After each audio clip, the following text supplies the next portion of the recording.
Whether you call it Kveik, Kvik, or Kvike, there's no denying that this unique Norwegian yeast has had a remarkable impact on the brewing scene, and Imperial Yeast's A43 Loki is one of the best versions out there. With the ability to produce a clean beer when fermented as warm as 104 degrees Fahrenheit or 40 degrees Celsius, you heard that right, while also performing well at more standard ale temperatures, Imperial Yeast A43 Loki is as versatile as it gets, meaning you have zero excuses for failing to brew throughout the year. Learn more about A43 Loki at imperialyeast.com and grab a pouch for your next batch to see what all the fuss is about.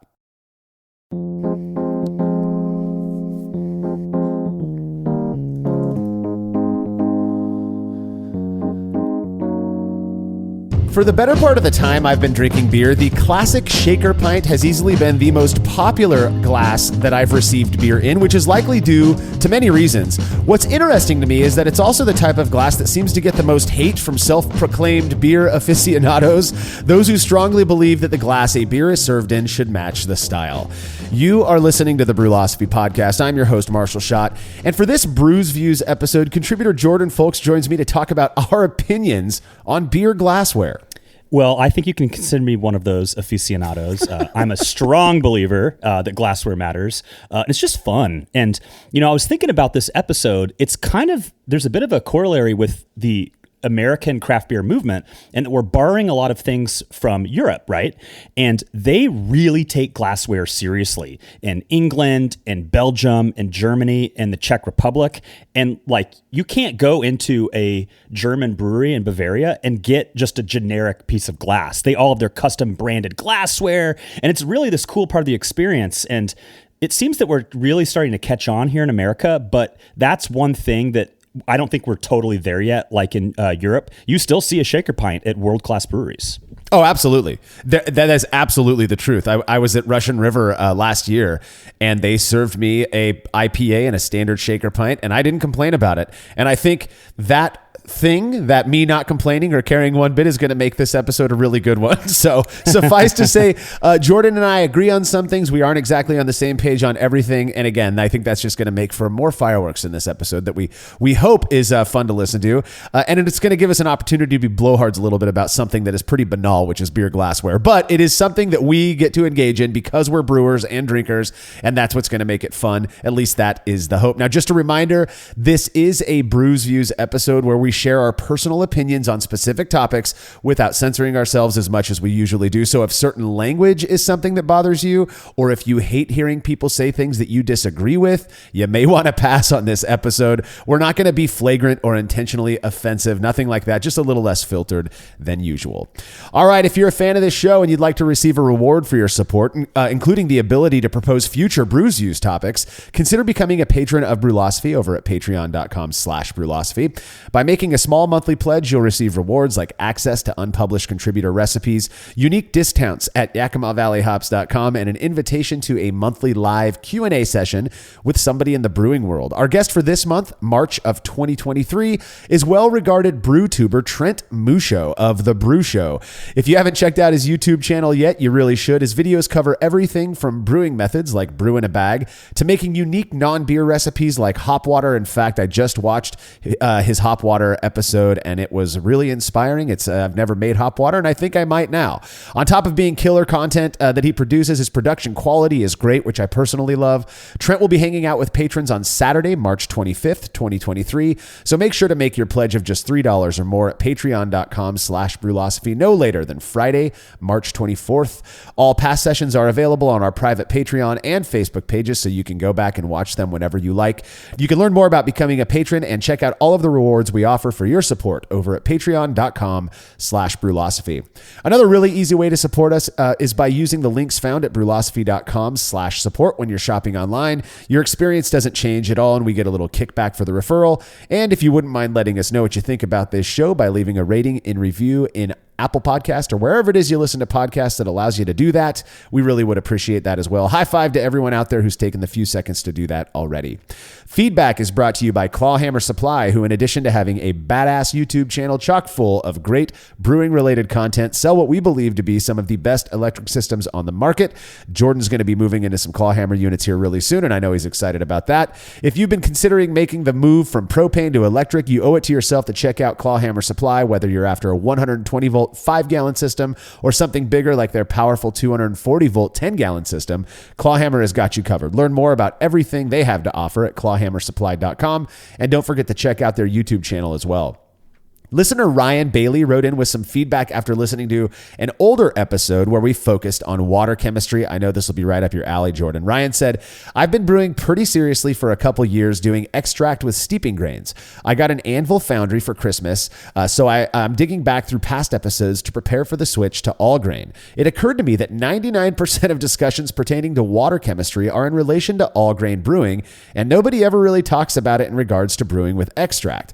By about my 5th batch, I started getting curious and went to the internet to figure out what my best options were for brewing with extract. And what I mostly found was that while RO or distilled water are generally poor options for all grain, they actually make a pretty great base for extract beers. Because the extract has already been essentially mashed with the water, the extract producer has already added the amounts of minerals they figured to be appropriate for the extract in regards to taste, fermentability, etc. Of course, this doesn't really allow for specific correlation to different beer styles, but seems like a better option for the most part than trying to add minerals to water without knowing what has already been used in producing the extract. So I've been using store-bought distilled water for the past year and a half, and it's resulted in several ribbons from competitions and such. That is a really interesting statement there. And I think that they're right. We don't hear a lot of water chemistry conversations in the extract steeping grains realm. And I think that my guess is it's probably fairly neutral, like a 1-to-1 sulfate to chloride ratio or something like that. And so I think that certain styles, especially like West Coast IPA, where you really want to exaggerate that dry, crisp effect that you can get through gypsum, that might be something to play around with. But I think generally speaking, there might be a bit of like a novice homebrewer effect here that we don't want to scare someone away from the hobby when introducing them with these simpler methods. And water chemistry isn't even something you necessarily tackle on day one of all grain brewing. Yeah. So there might just be a little bit of this fact that, hey, if you're learning to brew with a bag of DME or something, let's keep it simple and we'll get into water, a few months down the line. So maybe there's no reason we can't. It's just that people that extract brew tend to not. Yeah, well, I started off with extract and steeping grains. That's that. I never did the pure extract. I always did the steeping grains thing. And that first batch that I got was a Irish red ale that did come with about a tablespoon of gypsum, and the instructions just said to add it to increase the flavor or enhance the flavor of the Irish red ale. I did it, and I did it for every batch that I got from that specific homebrew shop came with a little bit of gypsum. It never came with calcium chloride or Epsom or anything like that. No pH adjustment, just a little gypsum. So I get it. I was told the same thing as I got more and more into brewing with extract was that, hey, listen, if you use, store-bought RO water or distilled water, then the brewer's water chemistry will come through flavor-wise. You don't really need to add all of this stuff.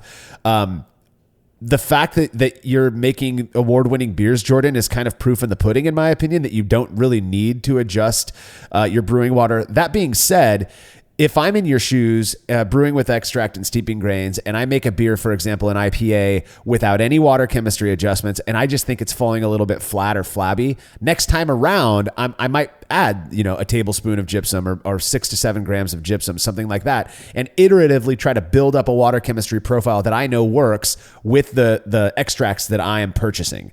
Now, it's very likely that the extract from Breese is going to be different than extract from some other maltster and so on. So my recommendation would be to stick with a specific producer of extracts so that in future batches what you're most likely to get out of using that extract with whatever water chemistry adjustments. But I appreciate the feedback, Jordan. Ryan, I'm sorry, and I totally understand what you're saying. I'm talking to you over here now, Jordan, not Ryan.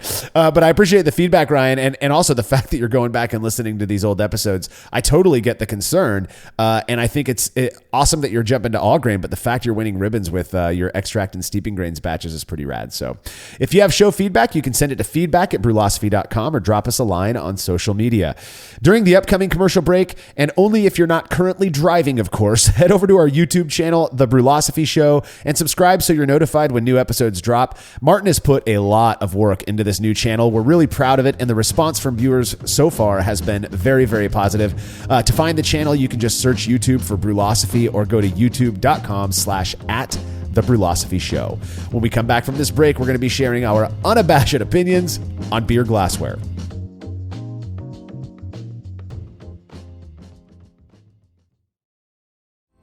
Chilling work can be a chore, especially after a long brew day, but not with the Exhilarator Counterflow Chiller, which can chill a 5-gallon or 19-liter batch of wort in 5 minutes or less, leading to a strong cold break and clear wort in the fermenter. Brewlosophy's Matt Del Fiacco uses the Exhilarator Max and absolutely loves it. In addition to improved chilling efficiency, every Exhilarator comes with a 5-year warranty that covers the entire chiller for manufacturer defects. If you're looking to up your chilling game and a CFC is right for you, head over to exhilarator.com today. There's no denying that stainless steel is the best material for brewing equipment, and Delta Brewing Systems offers some of the lowest prices on high-quality stainless gear, like the Firm Tank, which in addition to holding 8 gallons or 30 liters of wort, comes with a domed lid to even further reduce the chances of a messy blow-off. Plus, it can hold up to 4 psi of pressure for closed transfers. Delta Brewing Systems also has their own line of brew kettles, as well as one of the lowest-priced all-in-one electric brewing systems out there, and their prices are shockingly low. If you're in the market for legit stainless gear that won't break the bank, do yourself a favor and head over to deltabrewingsystems.com today.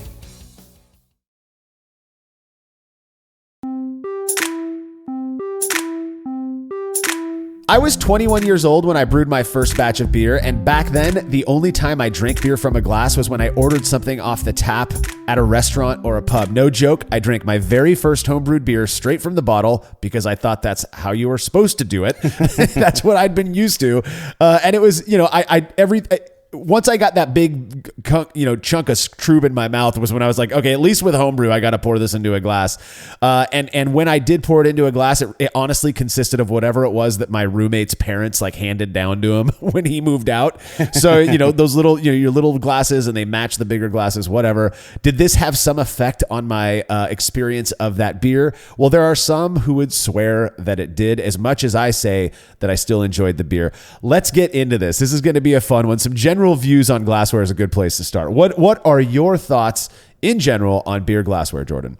It matters. And it's fun. I love how there are these kind of regional or style specific glasswares. It's kind of my side brewing hobby is I liked collecting the various types of glassware. I love vintage glassware. I found a couple 1960s era Oktoberfest, not Steins, Moskrugs, off of Craigslist for like $20. It's a piece of history. It's really cool drinking from these like ancient, pieces of glass. And if you take care of them, they can last forever. So I appreciate the point that you're making, and I don't disagree with that. I love the romanticism behind beer specific or style specific glassware, which, like you said, is very regionally based. If you go to Cologne, Germany, and you order a Kolsch, you are going to get it served to you in a Stanch, right? I think that means pole, and they're little like 8-ounce, very, very small diameter cylindrical glasses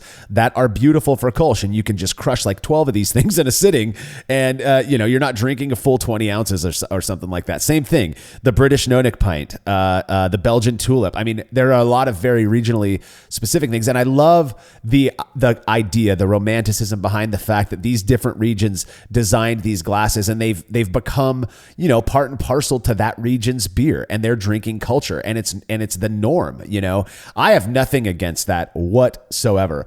The where I start to kind of go off the beaten path, I think, and go down the not so popular opinion road is when people swear that your sensorial experience, your organoleptic experience of a beer is notably shifted by drinking out of a specific type of glass, right? So, for example, if I get a British, old ale, or I get a mild ale or a best bitter served in a Nonic pint, I appreciate the fact that it's served in the regionally specific glassware, but I don't think that it would have been any tasted or smelled any different if it was, again, sensorially speaking. Experience is something different, right? We all have our subjective experience. If it was served in a shaker pint or even a Pilsner glass or something like that.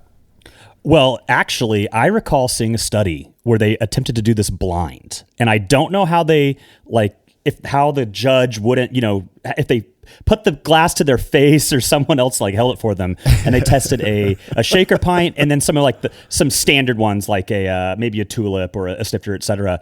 And these are BJCP, Grandmaster judges, or Cicerone, some high level thing.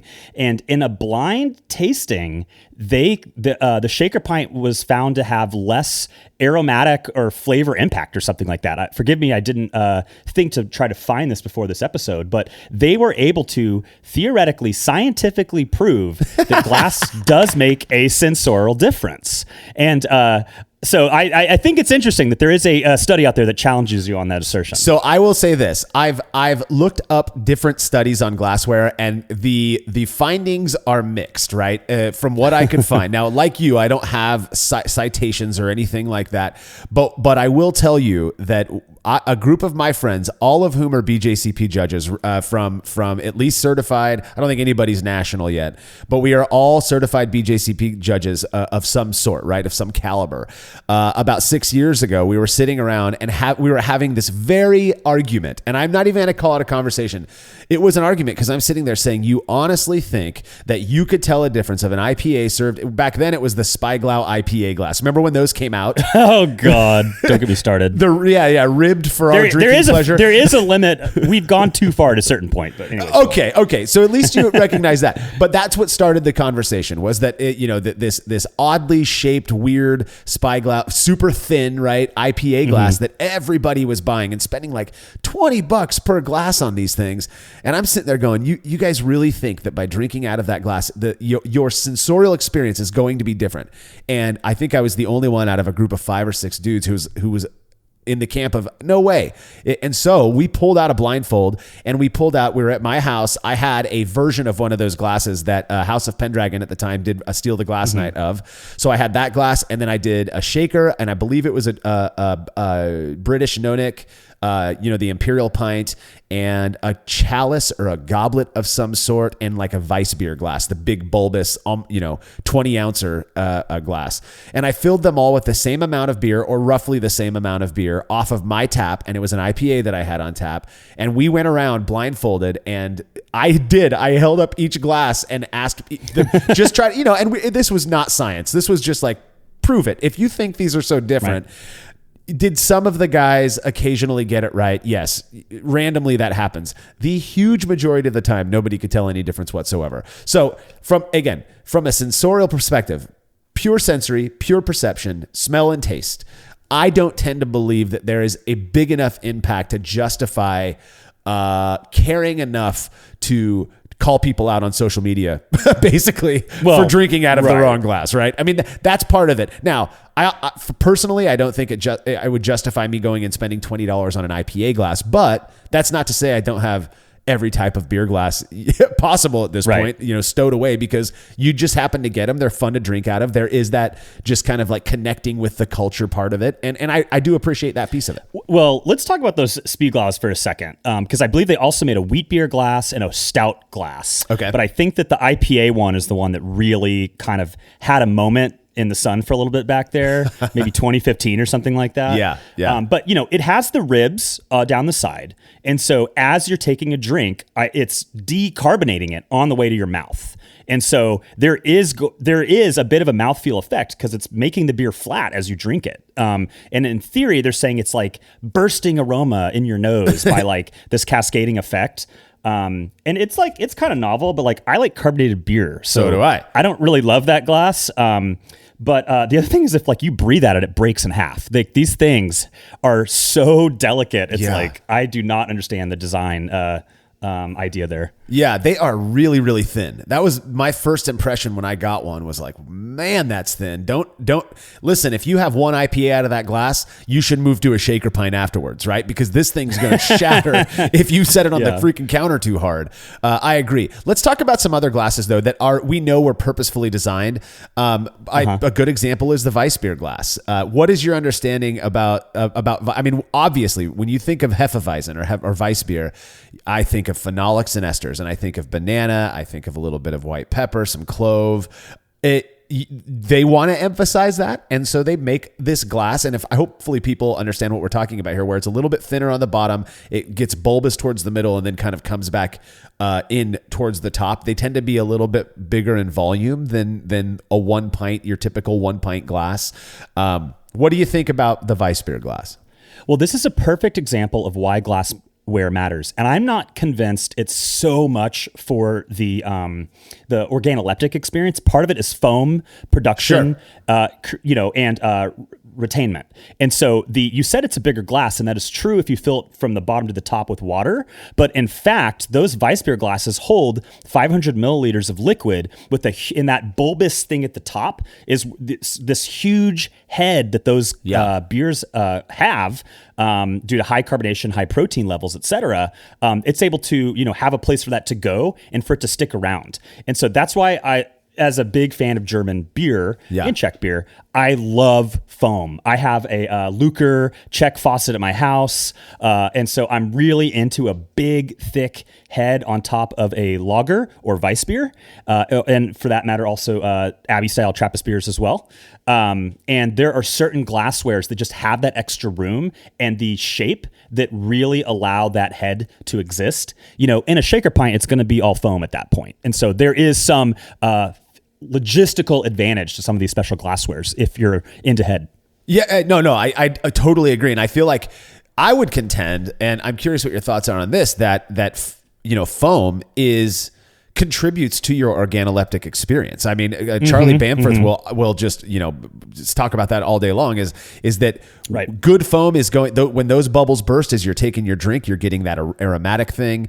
So in many ways, there is a functional component to using these specific types of glasses. And yes, I mean, if there's one, I have no issue with shaker pints. That is something that I just don't. I think it's a fun thing for brewers to hate on, just same way people hate BMC or whatever. It just makes you feel like you're part of the club. And I'm down, whatever.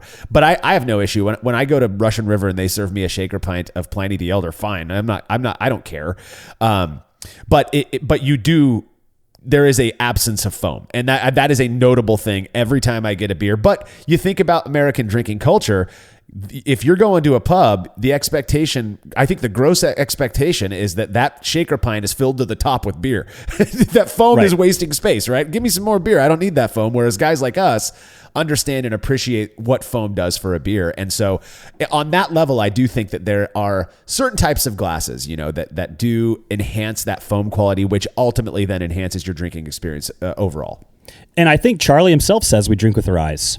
And it's just when you're in Europe or, an American craft beer, beer bar or pub where they use the proper glassware, it's like, it feels right. It feels luxurious, and and there's something special to it. And in my opinion, a shaker pint kind of kills some of the experience. Now, you and me, we know enough about beer that I think we can see past that and still enjoy the Pliny on draft at Russian River. And how can you have a bad time at Russian River? Yeah, but right. And they do serve their STS Pilsner, maybe the best Pilsner in America, by the way. I love it. They do serve that in a proper Pilsner flute or whatever that's called. Yeah. So they're not just serving shaker pints there, but, there's a special feeling when you get this beautiful, glass of beer in this really custom glassware. It's just part of going out.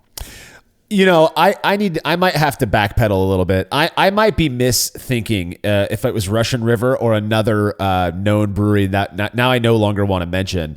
When I was up in Windsor last year, because I do remember them having very specific glassware for the beers that they're serving. Though it may be that the IPA was served in a shaker because that's pretty common these days. So anyways, you don't have to text or email me. Text me. You don't even have my phone number. You have to email me saying that, oh no, I was just at Russian River. They do this. I could be mistaken on that. So not dissing on their glassware or anything like that. But one of the things positively that I have heard about shaker pints in general is because of the wider opening at the top. As you're taking a sip, you have more of that kind of in your face aroma, as opposed to quite a few different types of beer glasses that are kind of go in towards the top, which you think of like a Belgian tulip that has that kind of inward and then outward thing. The argument that I've heard there, and it sort of makes sense to me, though I am in no way like a scientist of aroma or the way that we smell things. The argument that I've heard is that it holds on to aromatic compounds in that bowl area. And so that when you go to take a sip, it kind of moves that around and throws it into your nose. So that is one that we've tested. I mean, I say tested. A bunch of friends got drunk and tested, right? The difference. And nobody could tell like a shaker pint from, if I'm holding them up with a similar amount of beer, like half full glasses, nobody could tell not one of them didn't smell more intense or anything like that. Right. Well, allegedly, the shaker pint is just, as soon as it goes in the glass, all the aroma is already left, right? Because of like how wide open it is. Yeah. But it would be interesting to see if there are various styles in which you could tell a difference, because some, American light lager, maybe there's not enough there to begin with. But, honestly, I do think that the American shaker pint does have a place in our drinking culture. For example, Shinerbach, there's no other glass that beer deserves to be in, right? And so there are some American styles. And, you were saying IPA, perhaps at Russian River, and there is not, other than the Spiegelau glass, really a industry standard for the glass that's supposed to go in. Right. And so I think some of these, quote, newer, novel American styles, we're still trying to figure out what glass they should go in. Yeah, that's a good point too, is that there are, I feel like the shaker pint is just so basic. If people don't understand what we're talking about by shaker pint, any pub you go, now I'm not talking about breweries like brew pubs. I'm talking about you go to a bar, 90% of the time you're going to get it served to you in a shaker pint. I mean, they're just standard like kitchen glasses. And that's why we keep bringing it up, is they're so common in America. I do wonder how common they are in other countries and other regions. I just don't know. I was wondering the same thing, and I'm assuming they're a fairly unique American phenomenon. I believe that the story, as it relates to beer service, I believe that the story is that they're called a shaker pint because they were used in cocktail shaking. Yeah, and you'd put the thing on the top or whatever, and you'd shake them around, and then they started getting used for bar service at some point because they stack well and they're cheap and they're fairly durable. And they're easy to wash in a dishwasher without breaking, and they already had them for the purposes of cocktail making. And so it wasn't really intended for beer, was the legend I heard. That's exactly what I heard as well. I just thought that was true, actually, or maybe I just accepted it as true. But the reason it's called a shaker is because nowadays you still see people using shaker pints behind the bar to make shaked cocktails. Nowadays, you'll see like 2 stainless cups, and that's the shaker setup. But that was my understanding as well, is that they would pop on the ice, in a stainless cup or a copper cup or whatever, with the glass, shake it up, and then you'd serve the cocktail or pour it out of that glass into a cocktail glass. It makes sense why a bar would be like, hey, let's just repurpose these for the beer as well. We don't have to buy all these different glasses. But I have a question for you. Let's say you go, so here in town where I live in Fresno, we have an Irish pub. It's a pretty cool place, good food. They've got Smittix, they've got Guinness, and then they've got all of the other local craft beers and all of that stuff as well. They serve almost everything in a no-nick, which I think is pretty cool.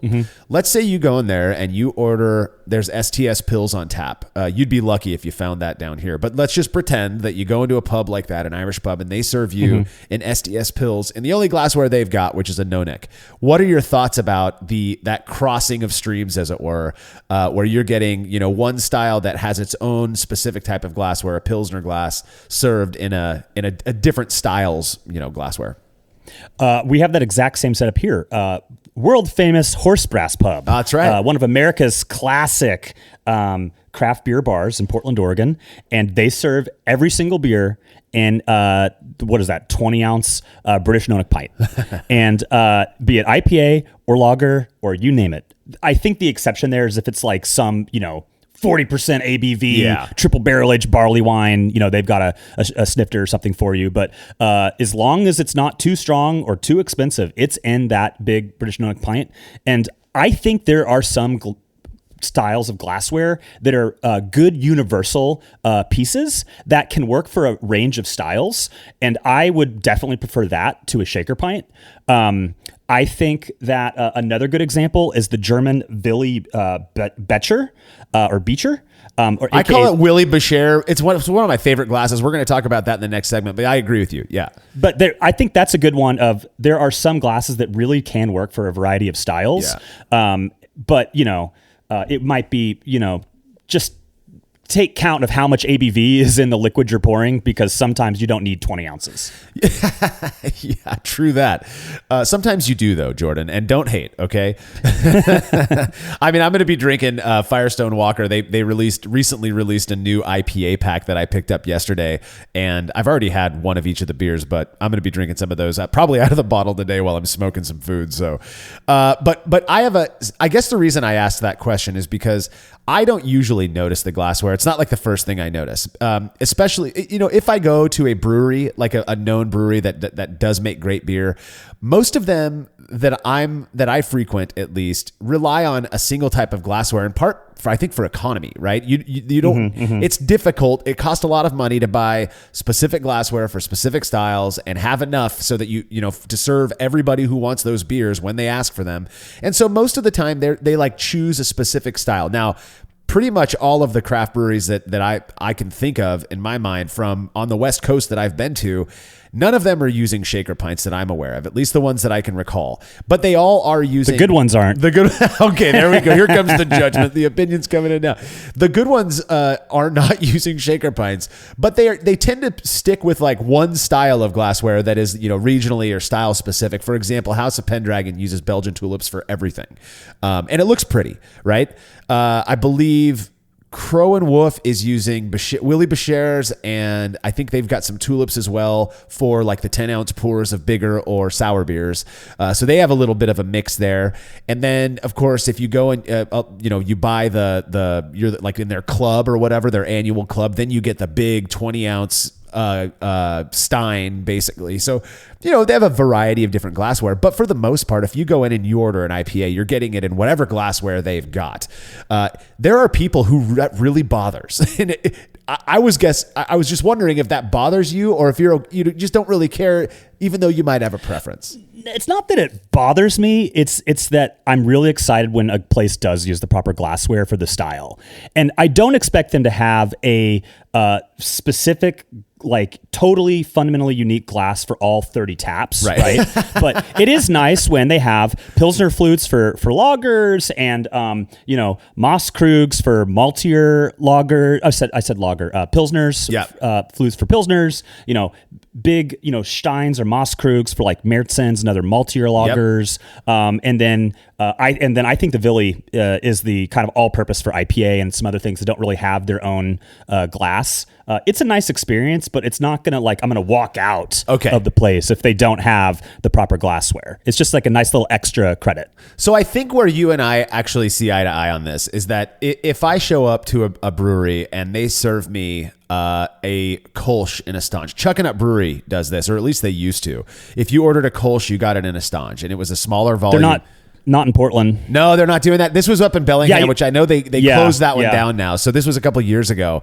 But then I think it was Willy Becher for their Pilsner, and then you get other types of glassware, which is really it contributes to the uniqueness of the experience. And I do appreciate that. I notice it. And I think if you're a brewery, you want to be memorable. You want to be noticed. So is there an aspect of going with the proper glassware that I think contributes, to this overall experience? Absolutely.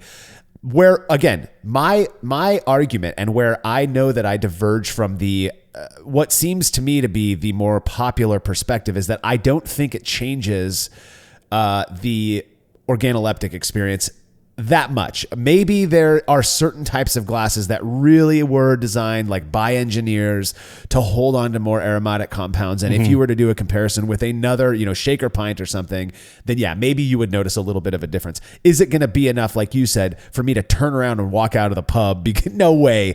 I am also not going to post to Facebook that I'm upset that this brewery. Oh God. Okay. So here's what we're going to do. We've talked a little bit about kind of our general views on glassware. We obviously differ in some areas, but I think we agree on some of it. When we come back from this break, we're going to actually go into some of our favorite types of glassware, as well as some of our pet peeves. And I think that's going to be a little bit more fun. When we do these Brews Use episodes, I like to point out some of the stuff I see out there that I just it doesn't quite jibe with who I am. So again, when we come back from this break, we'll be talking more about our opinions on beer glassware.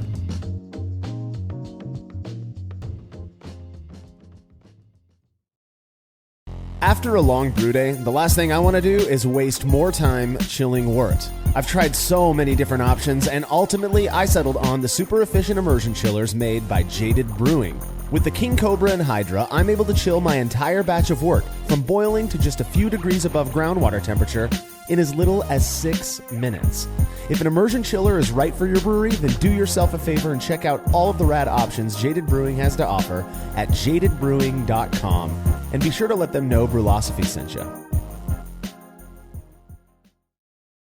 As every brewer knows, the best beer requires the best hops, which Yakima Valley Hops provides fresh from the source to brewers around the world, carrying everything from classics like Cascade to modern favorites like Galaxy and Mosaic, as well as other ingredients and gear. Yakima Valley Hops has it all. And don't forget to check out their new podcast, The Late Edition, where the YVH crew goes into depth on our favorite plant with industry experts. Head over to YakimaValleyHops.com now to see all they have to offer and subscribe to The Late Edition wherever it is you listen to podcasts. Family-owned Atlantic Brew Supply is the largest homebrew shop in the Southeast. No gimmicks, no multinational corporate overlords, and no BS. They offer exclusive malts, yeast, and more from local artisans, as well as award-winning recipe kits. They also sell professional brewing gear and cask equipment from sister companies ABS Commercial and Cask Supply. Most ingredients are available by the ounce, plus Atlantic Brew Supply has an on-site calculator to help you craft your best brew. Orders are processed same day, and 2-day shipping is guaranteed for East Coast customers. Get 15% off your first order using promo code BREWPOD. That's BRUPOD at AtlanticBrewSupply.com.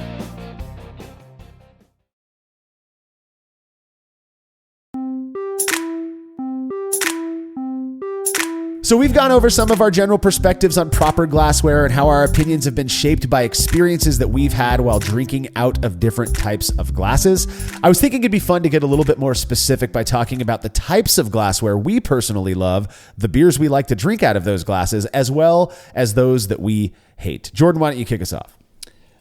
Hands down, the Willi Becher. Or the Willi. It is I think, of German origin, perhaps commonly associated with Helles over there at some breweries. And at least I'm seeing it on the West Coast really start to take off. And a lot of places offer it, mostly breweries or maybe craft beer bar oriented places. Applebee's isn't going to use that or anything like that. But I think it's the perfect all-purpose glass. It creates beautiful foam.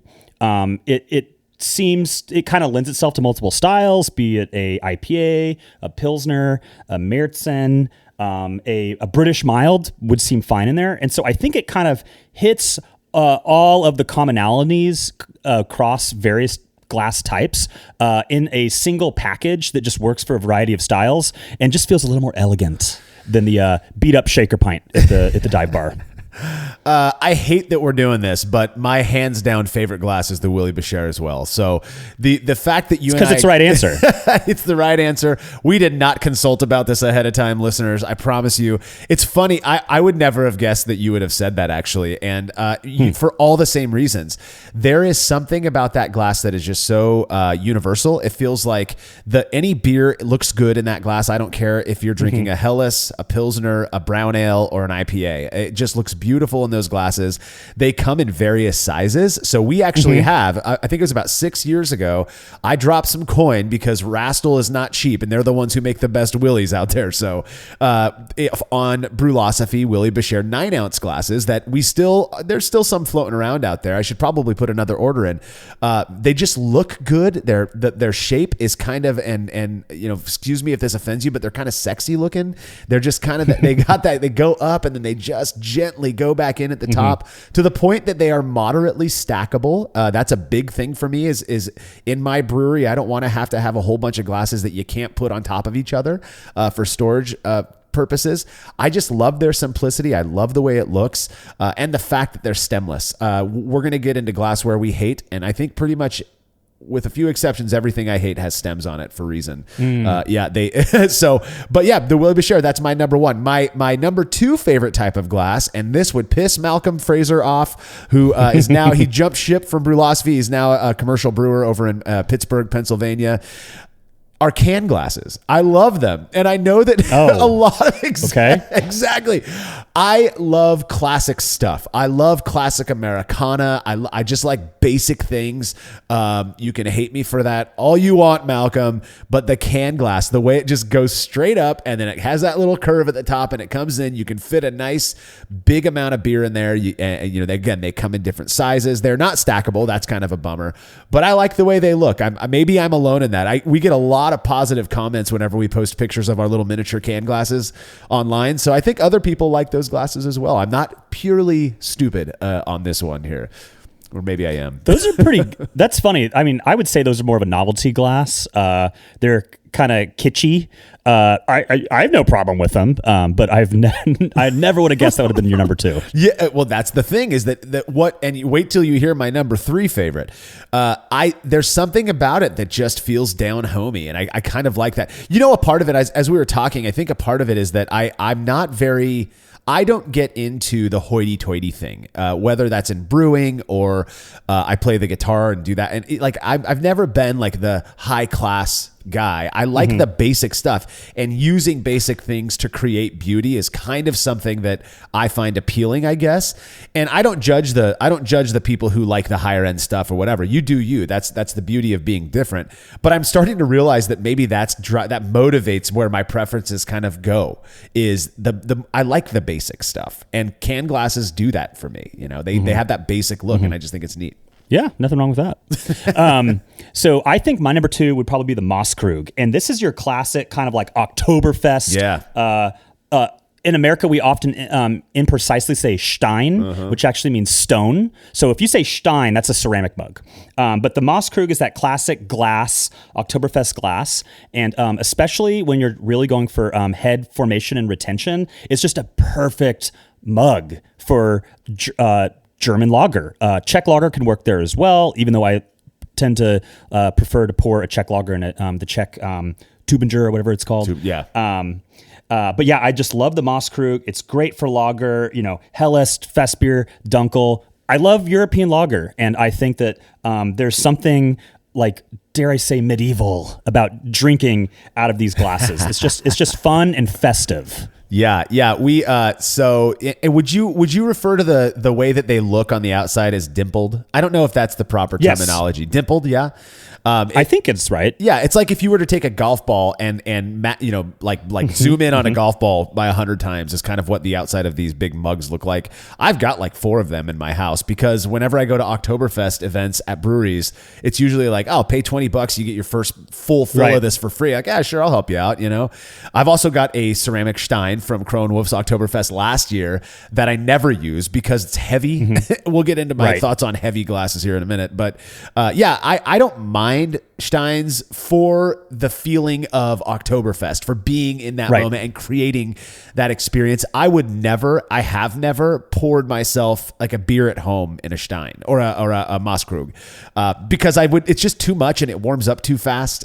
That's my big issue. I almost always use taster glasses when I'm drinking at home off the tap because it stays cold longer. And I like cold beer. I know some people don't. I'm with you. So, But I do appreciate that's your. I wonder how many people agree with you on that. I would think that that's a fairly unique perspective, actually. That the Mosskrug is like one of your favorite glasses to drink out of.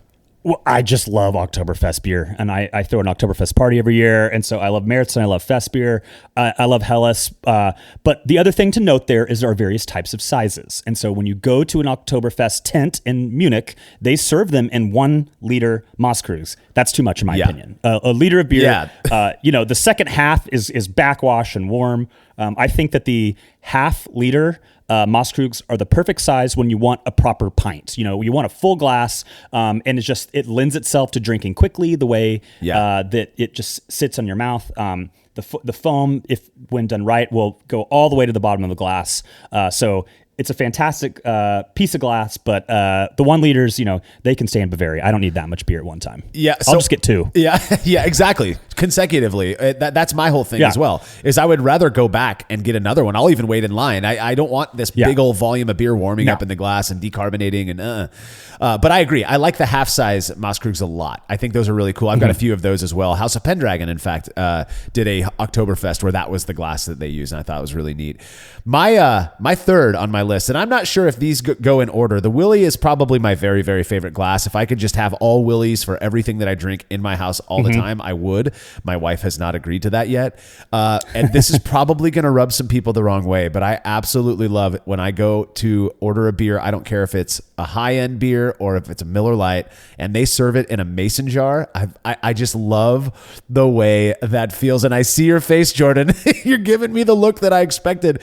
Besides reminding me of my childhood, which to me contributes to the experience and is far more real to me than any presumed kind of sensory impact, I'll admit that like the fact some beer snobs like to shit on the fact that I like mason glasses or drinking out of a mason jar makes it more appealing to me. I don't know why that is, but I don't, again, I'm not convinced that it has a huge perceptual or sensory impact on the smell or the flavor of the beer. And so getting it served like that, it reminds me of when I was a kid and my mom, it was cheaper to buy a 12-pack of mason jars than to go and get new dishes, new glassware. Right. So we would drink iced tea and water and milk out of mason jars. And so there is that. It tickles that little bit of memory for me. And I don't know, it contributes to my full-on experience. So throw your shade. Let's hear you. Right.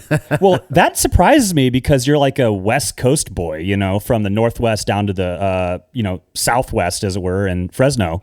It's like, this is like something I would expect a Georgian would say, right? Like drink tea out of it, right? Yeah. Drinking sweet tea out of a mason jar. So I'm surprised by that answer, but I will say, you never see that on the West Coast. Maybe it's someone's home, but you don't see that at breweries. I don't really object. I think my only problem with the mason jar, and this is one of the reasons I love the Willy, is it doesn't fit in your hand, right? And so the Willy, it just fits so perfectly in an adult hand, and it just, it's like a banana. It just like fits perfectly right there. But the, a mason jar, it's too big and clunky, and it's like, am I supposed to use both hands when I hold this thing? Yeah. It's a bit much. I get it. Believe me. And there are mason jars that I've seen that actually have handles on them now. Right. So they're basically designed, and you commented before that like the canned glasses are just kind of this kitschy novelty type of glass.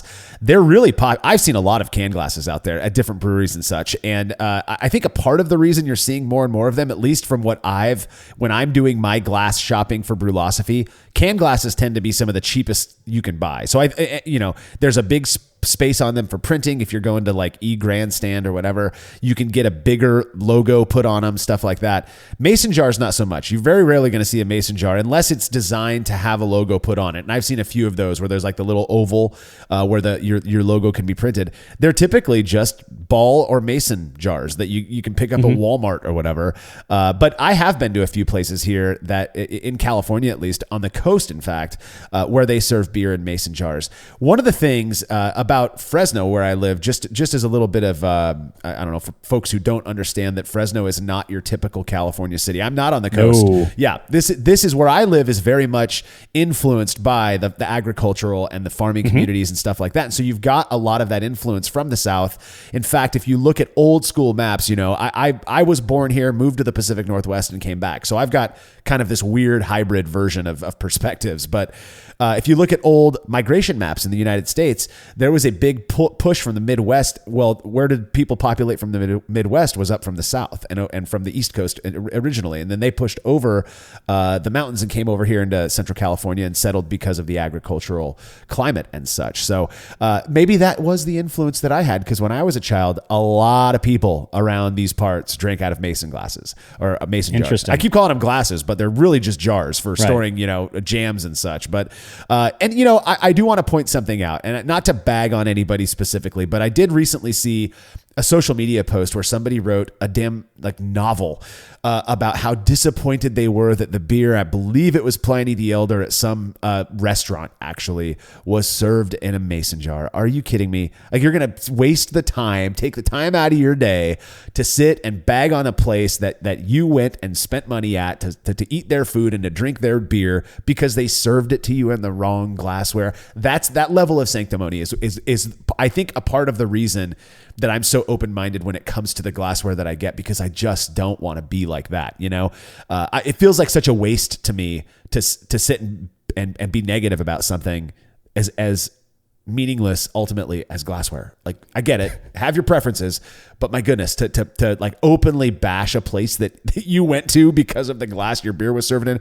it doesn't make sense to me. That is the ultimate first world problem. Oh my God. Yeah. The rarest, most sought after beer in the world. I got to drink it, but I'm pissed because it was in a jar. Yeah, it was in a mason jar. And it was one of the picture of the glass, it was one of the ones that had the handle on it. Yeah. So I'm sitting there going, hey, I mean, they clearly intended this. This whole thing where it's like, it'd have been so much better if it was served to me in a teku glass or something. You're like, come on, like, dude, just chill out.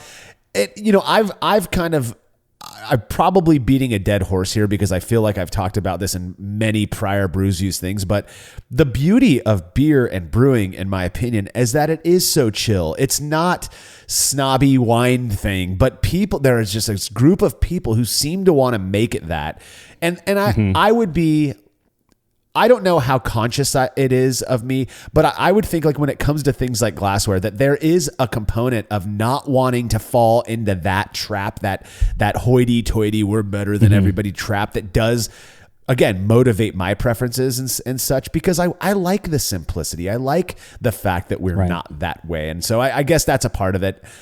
Does that change my view on glassware? No, I would not be upset if I drank Pliny out of a mason jar. I mean, heck, if you're serving me Pliny, you could serve it out of a plastic bucket. I'm happy.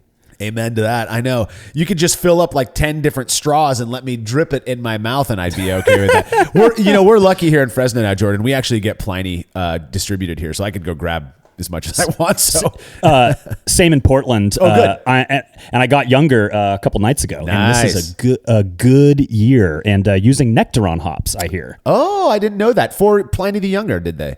They did, yeah. And it's this year hits. So, okay. Now, speaking of something like a triple IPA, right? Or if that we're going to call it Imperial IPA, whatever people are calling Pliny the Younger nowadays. What kind of a glass then? Do you have another favorite first off? But what kind of a glass did you drink that Pliny the Younger out of? I want to know. I believe it was your kind of standard, I think they call it a snifter, just a snifter. I think that's appropriate for stronger beers. Yeah, absolutely. And, maybe if I was to have 4 types of glassware, the third one I would choose like a Pilsner flute. And then the fourth one I think is you got to have a snifter laying around, because a big barrel-aged stout or, a triple IPA, there's a barley wine. It's just like when you just want a little bit, it just feels right. It feels weird to pour a Shanker pint of like Bourbon County stout or something. That would be weird to drink like a whole 10% beer out of a Shaker pint. Yeah, I do agree with that, in part because Shaker pint, you expect it to be full, and so if you're going with something that's high ABV, I want a smaller glass regardless. One of my favorite types of glasses to drink bigger beers out of, in fact, is oddly enough a taster glass version. So I think there's 6 or 7 ounces of a British Nonic. Oh, yeah. I just really like the way that looks, and I think they're kind of cute, actually. So I like that a lot. The new glasses that we got for Brulosophy, which I don't know what they're called, Jordan. You have some at your place. I don't. They're kind of this hybrid of like a Belgian tulip at the top, and then kind of like a I don't know. They're odd shaped, odd. I'm sure there's a name for it. I don't have it up on the screen now, Yeah. but I really like those ones too. I just think they're pretty. And that's a big reason for my glassware preferences. I like the way things look. I gotta say, I am loving those taster glasses. I have, much to my girlfriend's chagrin, I have a lot of taster glasses in this house, and I'm really liking those. It allows for good head formation, which is difficult in a taster glass because they're often so small, like the little can-shaped ones, is that you're just gonna have all head basically in there. And so these ones that my recent article, I believe, is using them, or definitely the last few articles on the website probably are starting to use these.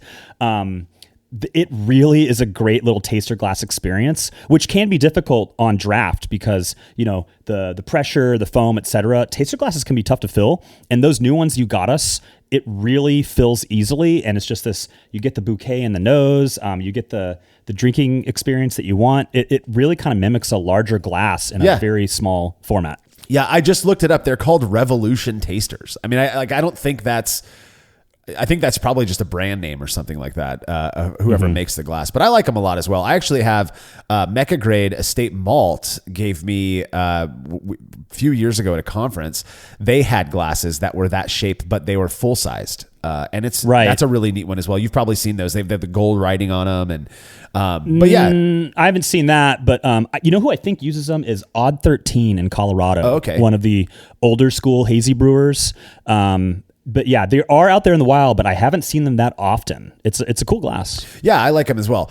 So we've talked about glasses we love. I agree with you. There's something about a Pilsner flute that is just, again, it's really pretty. And I love Pilsner as well. So my thing is when it comes to glasses that I just love is I'm a bit more function over form. So like you, if it's a beer that I expect to have a good head on it, which is, I like good foam. I mean, that is one of those things I'll geek out on. Yeah. And so if it's a glass that emphasizes that quality of it, I will like that, you know, and I get it. I'm not going to be upset if I can't drink out of that specific glassware, but I do appreciate that. There are certain things about glasses that I loathe. I'm curious if you have any, maybe not, or if there's any types of glasses that you just cannot stand, that you hate drinking out of. I have a feeling you're going to say shaker pint in there somewhere. So, but is there anything else than that? Yeah, definitely shaker pint's number one. And you know, outside of that, I don't know that there are any I particularly loathe. If anything, it's like I hate it when it's chipped or it's dirty. Or it's all like scuffed up from like constant stacking. But in terms of like actual beer oriented glassware types, I don't really have any that I dislike other than the shaker pint. Really kind of basically hitting on everything you just said is I don't love it when they use repurpose things that weren't meant for beer, like a mason jar or something, but not to the point where I'm not going to drink it. It's just that there aren't any like purpose-built glassware for the beer world that I particularly despise. And shaker pint isn't one of those. That's not meant for beer inherently. So there aren't really any, types of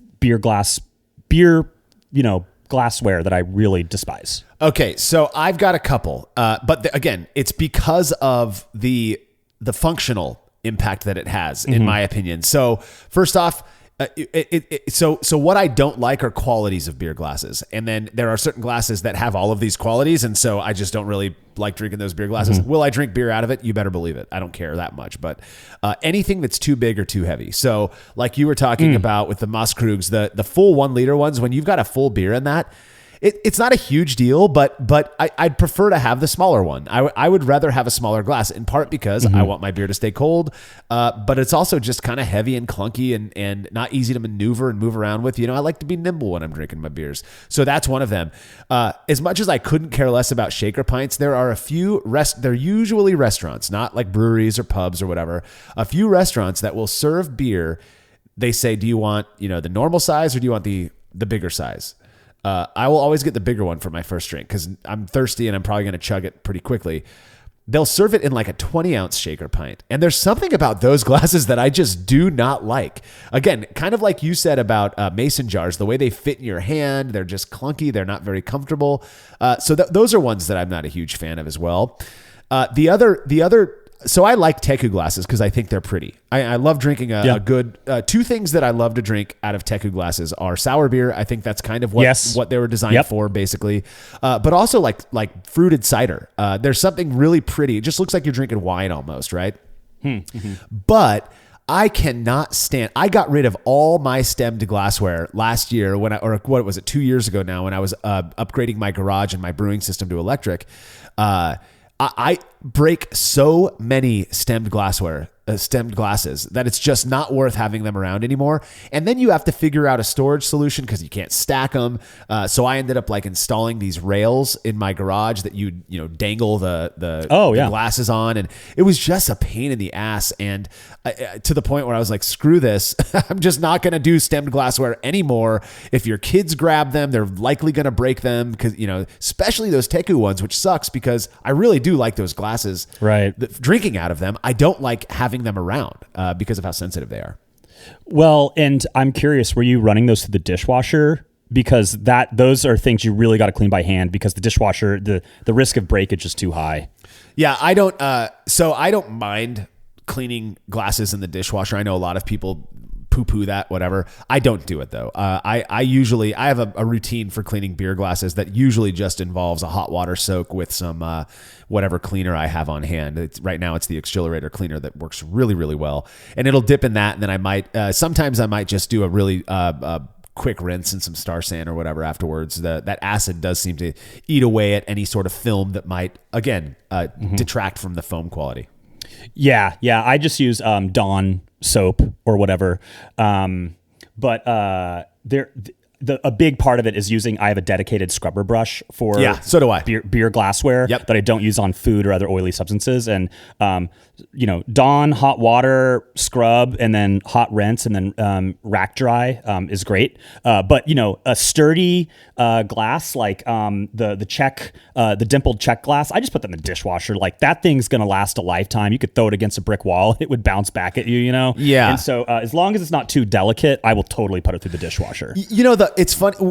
We should do an episode where we just talk about, probably an experience episode where we talk about our cleaning, how we clean all of our beer related stuff, because I don't see it as often these days, but there was a lot of controversy. I mean, I have to put that in air quotes because this is just beer, about the negative impact that using Dawn soap in particular has on foam formation.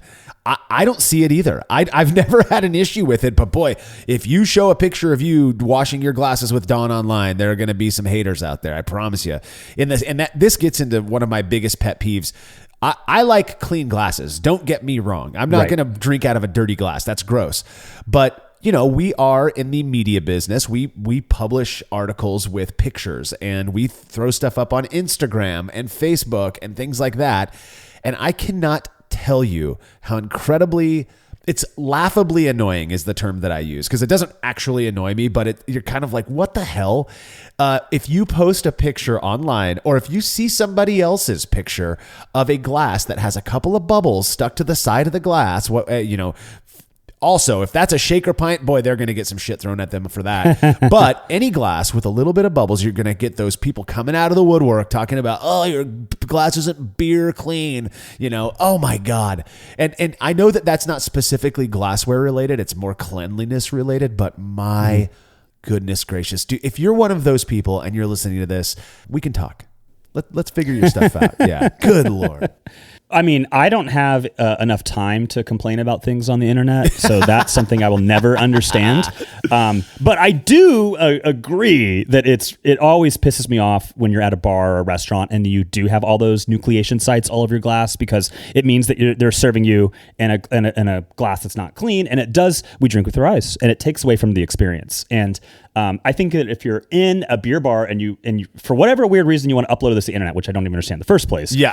It is what it is, right? And so, but when you're at home, if you're like some sort of, beer blogger influencer type, like, it seems reasonable that you would take the care to take a photo of a clean glass. Seems reasonable. I think that seems reasonable. I'm talking about the dude who just brewed his third batch of beer and is proud of the brown ale that they made, and they put it in a shaker pint and there's bubbles on the side, and the first person to comment's like, learn about beer, clean glass, man. You're like, come on. Right. First off, you're a jerk. Secondly, find something else to do with your time, because you're not changing anybody's mind by calling them out on the internet, you weirdo.